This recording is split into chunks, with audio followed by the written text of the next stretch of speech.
লাল শাক এভাবে বানিয়ে নিন, খেতে কিন্তু অসাধারণ লাগবে। এই লাল শাক দিয়েই এক থালা ভাত খেয়ে নিতে পারবেন, আর কোনো কিচ্ছুর প্রয়োজন হবে না। এর জন্য লাল শাকটাকে একদম মিহি করে কুচিয়ে নিয়েছি।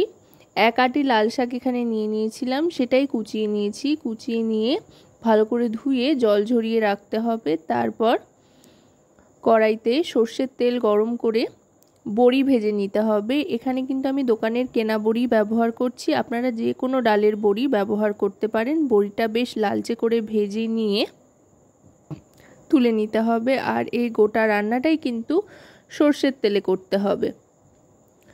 বড়িটা তুলে নেওয়ার পর এবার ছোট ছোট করে কেটে রাখা বেগুনের টুকরোগুলো দিয়ে দিলাম ভাজার জন্য।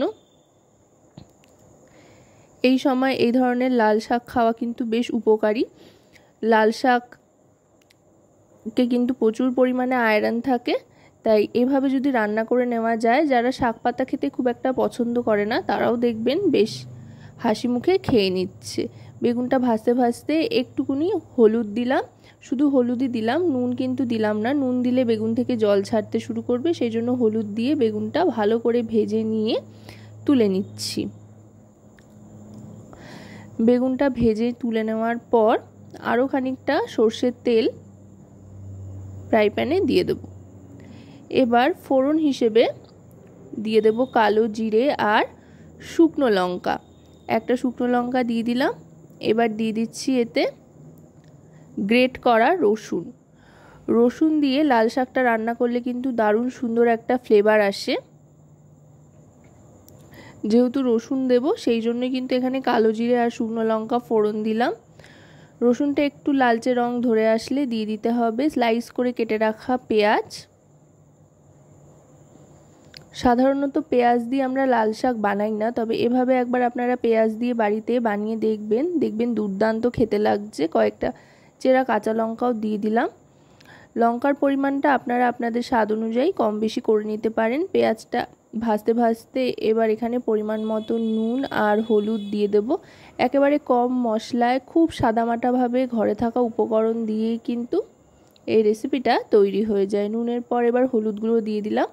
বেগুন ভাজার সময় অল্প একটু হলুদ গুঁড়ো ব্যবহার করেছিলাম, আবার একটু হলুদ দিয়ে দিলাম। দিয়ে এবার ভালো করে পেঁয়াজটাকে ভেজে নিচ্ছি। পেঁয়াজে খুব সুন্দর একটা লালচে বাদামি রং আসা পর্যন্ত পেঁয়াজটাকে ভালো করে ভাজতে হবে। পেঁয়াজ আর রসুন ভাজার ফ্লেভারটা শাকের মধ্যে পুরোটা ঢুকে গেলে কিন্তু অসাধারণ খেতে লাগবে। এবার দিয়ে দিচ্ছি লাল শাকটা। শাকটা দিয়ে এবার ভালো করে ভাজা ভাজা করে নেব। শাকটা দিয়ে ভাজা ভাজা করতে করতে কিন্তু শাক থেকে একটা জল ছাড়বে, সেই জলেই কিন্তু শাকটা সেদ্ধও হয়ে যাবে, রান্নাও হয়ে যাবে। আলাদা করে কিন্তু কোনো রকম জলের ব্যবহার এতে করতে হবে না। সম্পূর্ণভাবে জল ছাড়া একেবারে শুকনো শুকনো কিন্তু হয়ে যাবে এই রেসিপিটা, আর খেতেও দারুণ লাগবে। এবার এতে দিয়ে দিচ্ছি আগে থাকতে ভেজে রাখা বেগুনটা দিয়ে এবার ভালো করে মিশিয়ে নেব। দেখুন শাক থেকে কিন্তু জল ছাড়তে আরম্ভ করেছে। এবার ঢাকনা চাপা দিয়ে দেব। গ্যাসের ফ্লেমটা লোতে রেখে মোটামুটি 5 মিনিট মতো ঢাকনা চাপা দিয়ে রাখতে হবে। 5 মিনিট বাদে ঢাকনাটা সরিয়ে নিচ্ছি। দেখুন শাক থেকে যেই জলটা ছেড়েছে সেটা এবার টেনে আসা পর্যন্ত কিন্তু এটাকে ভালো করে কষিয়ে নেব। আশা করব রেসিপিটি আপনাদের ভালো লাগবে। ভালো লাগলে অবশ্যই রান্নাবাটি চ্যানেলটিকে সাবস্ক্রাইব করে লাইক শেয়ার কমেন্টের মাধ্যমে আমাদের পাশে থাকবেন, আর পাশে থাকা বেল আইকনটি অন করে দেবেন সবার আগে সমস্ত রকম নতুন রান্নার নোটিফিকেশান পাওয়ার জন্য।